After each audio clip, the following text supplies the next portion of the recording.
台新闻看日记，我们要看到的是美国的武汉肺炎确诊病例总数来到了60例。那么最新确诊的这名病患呢，是来自北加州，近期没有任何的外国旅游史，也没有接触到确诊患者，目前根本就找不到感染源，恐怕会成为美国第一起的社区感染案例。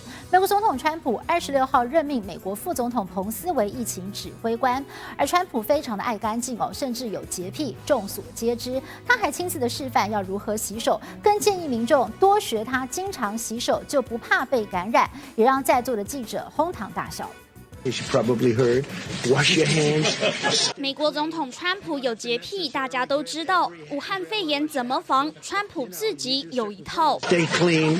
You don't have to necessarily grab every handrail unless you have to. 川普鼓励大家学他勤洗手，有人咳嗽、打喷嚏就赶快走。He said, I have the worst fever and the worst flu. And he's hugging and kissing me.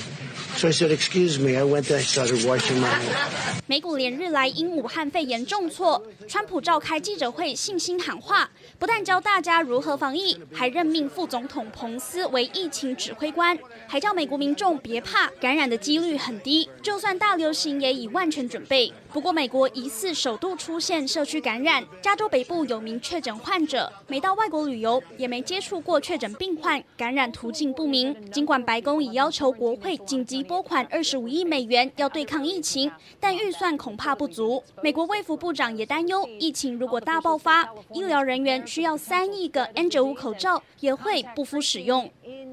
谢荣新编译。